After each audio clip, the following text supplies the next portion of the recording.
मैं जानना चाहूँगी कि इसकी ओरिजिन और हिस्ट्री क्या है और क्या चीज़ इस प्रेयर को, इन सिंपल सी 4 लाइन्स को इतना पावरफुल बनाती है? तो इसका ओरिजिन जो है वो doctor Hugh Lane, he is a very powerful person, he is a doctor.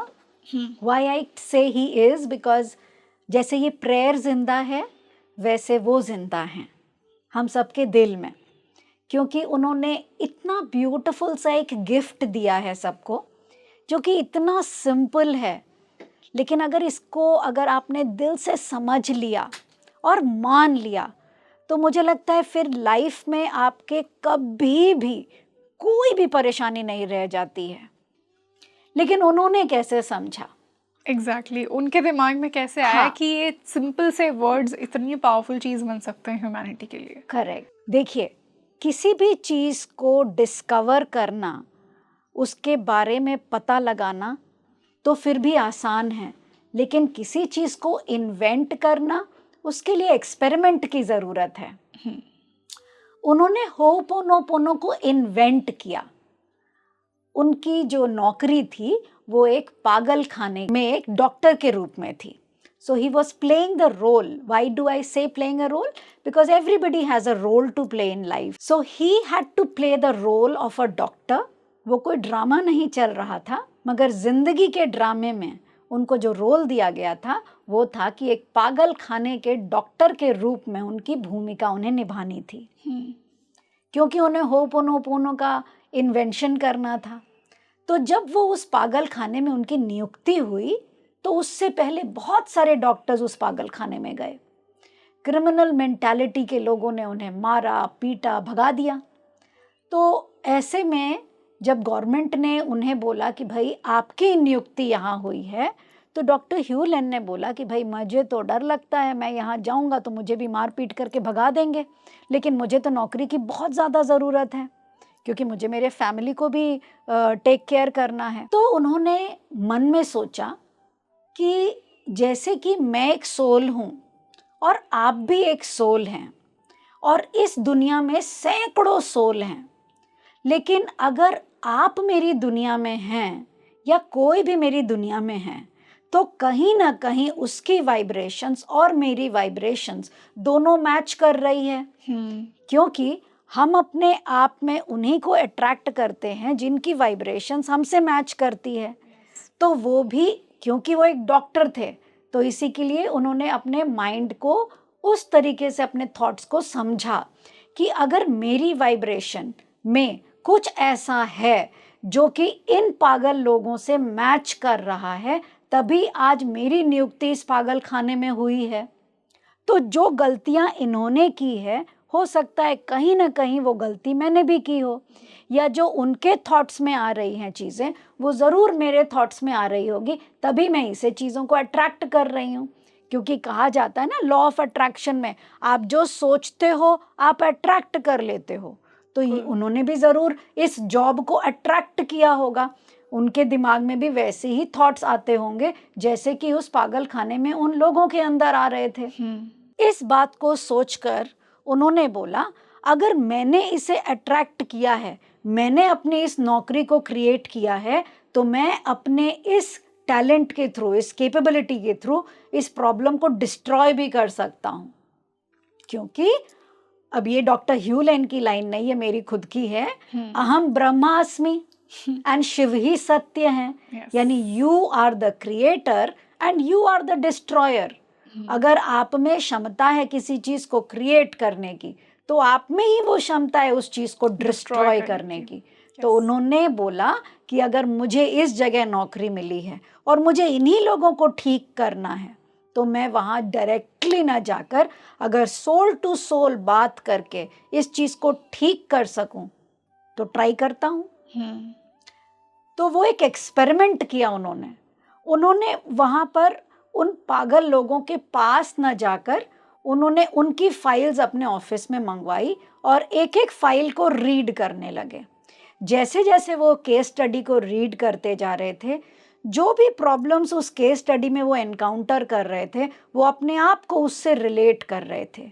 वो देख रहे थे कि जो प्रॉब्लम इसके साथ है कहीं ऐसे ही थॉट्स मेरे अंदर तो नहीं, तो वो पा रहे थे कि वैसे थॉट्स उनके अंदर भी हैं। तो उन्होंने बोला अगर ये थॉट्स उसके अंदर है और कहीं ना कहीं वो मेरे अंदर भी है, तो अगर मैं उसे ठीक करने के लिए पहले अपने थॉट्स को डिस्ट्रॉय कर दूं, मैं अपनी क्लेंजिंग कर दूं, अपने आप को हील कर दूं, तो देखता हूं कि उस पर क्या असर होता है। तो एक्सपेरिमेंट के तरीके से उन्होंने अपनी हर गलती जो उन्होंने उनके अंदर पाई खुद से माफ़ी मांगनी शुरू कर दी। जैसे कि अगर आपने किसी के साथ बहुत बुरा किया हो, किसी का मर्डर किया हो, लेकिन अगर आपके अंदर गिल्ट है, अगर आपके अंदर क्षमा याचना मांगने की इच्छा है, लेकिन आप मांग नहीं पा रहे हो, लेकिन क्षमा ना मांग पाने की वजह से आज उस गिल्ट की वजह से आपको जेल हो गई है, लेकिन अब जेल के अंदर आपको रियलाइजेशन हुई है कि मैंने जो गलती की उसके लिए मैं माफ़ी मांग लूँ, सज़ा भले कम ना हो लेकिन दर्दनाक नहीं होगी। तो उन्होंने क्या किया, उन्होंने सॉरी बोलना शुरू किया, माफ़ी मांगना शुरू किया। किससे? यूनिवर्स से। यूनिवर्स से माफ़ी मांगना शुरू किया कि हे यूनिवर्स, जो गलतियाँ इसके अंदर है वो कहीं ना कहीं मुझ में भी है, तो मुझे उन गलतियों के लिए माफ़ कर दो। मैं तुमसे क्षमा याचना करता हूँ कि अगर मुझसे कोई भूल हुई है तो मुझे क्षमा कर दो, और मेरे प्रति अगर किसी ने भूल करी है, मुझसे किसी ने दुर्व्यवहार करा है, तो मैं उसे माफ़ करता हूँ। क्योंकि जब तक हम आदान और प्रदान नहीं करेंगे तब तक एनर्जी न्यूट्रल नहीं होगी। तो माफ़ भी कर दो और माफ़ी भी मांग लो, यानी सर झुका दो और हाथ उठा दो। हाथ उठाना मतलब थप्पड़ मारना नहीं, आशीष देना। यानी आप पहले तो अपना सर झुका दीजिए कि मैं सरेंडर करती हूँ कि मुझसे भूल हुई है। दूसरा, अगर किसी ने आप पर अत्याचार किया तो उसे भी माफ़ कर दीजिए। इससे क्या होता है कि आपकी आदान और प्रदान लेजर ज़ीरो पर आता है, neutral.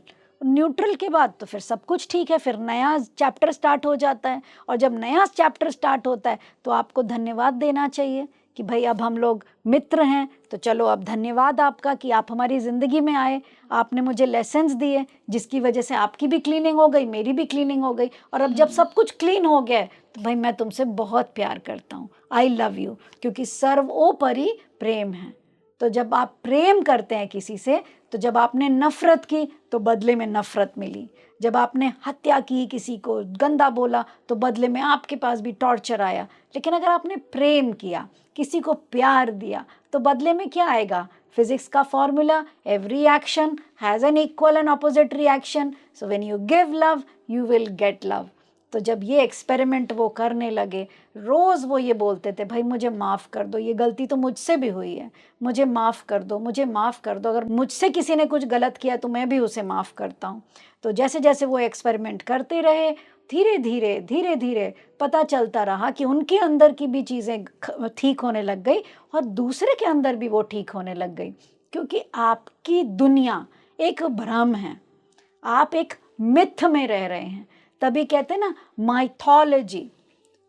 Mythology is the study of myth. Ram, Sita, Lakshman, Arjun, Shri Krishna सब माइथोलॉजी के हिस्से हैं, और उनकी कहानियों से हम शिक्षा लेते हैं। और इन मिथ यानी जो भी ये माइथोलॉजी के स्टोरीज में कैरेक्टर हैं, इनसे शिक्षा लेकर के हम क्या करते हैं? Learning the lesson to lead your life. So when you are taking the lessons of life from a mythological characters, similarly जब आप होपोनोपोनो करने लगते हैं तो उस मिथ से, उस असत्यता से, उस भ्रम से कि वो अलग है, वो अलग है, आप उस भ्रम को तोड़ देते हैं। क्योंकि वो भी अलग नहीं है, वो भी अलग नहीं है, वो सिर्फ तुम्हारा प्रतिबिंब है। तुम जो देख रहे हो वो है ही नहीं, वो है जो तुम हो। तो अगर तुम अपने आप को ठीक करोगे तो तुम्हारे इस पूरी दुनिया में जितने लोग तुम्हें दिखाई दे रहे हैं इर्द गिर्द से, वो अपने आप गायब हो जाएंगे। क्योंकि जैसे जैसे तुम अंदर बदलोगे, बाहर की तुम्हारी दुनिया अपने आप बदलने लग जाएगी। पागल खाने के लोग ठीक होने लग गए। और जब इस आश्चर्यचकित खबर न्यूज़पेपर्स में जाने लगे, लोग बाग इसके डिस्कशंस करने लगे, अरे डॉक्टर साहब तो पहुँचे ही नहीं लेकिन मरीज सारे ठीक हो गए, तो ये चर्चा में आ गया। और उस समय से इसे प्रार्थना के रूप में लोग जानने लगे, जिसे होपोनोपोनो हवायन प्रेयर के रूप में लोग आज भी इस चीज़ को समझते हैं, जानने की इच्छा करते हैं और ये एक लाइफस्टाइल बनाते हैं जिससे कि वो अपने सारी चीज़ों की, चाहे वो क्लेंजिंग रिलेशनशिप की हो, चाहे मनी की हो, चाहे कर्मा की हो, क्लेंजिंग करना शुरू कर देते हैं। क्योंकि बहुत सिंपल है, आपको सिर्फ ये 4 फ्रेजेस बोलने हैं, लोगों को अच्छा लगने लगा, डिफ़िकल्ट भी नहीं है याद करना। बस फिर क्या था, सफ़र शुरू हुआ, लोग इसमें चलने लगे और कारवां बनता चला गया।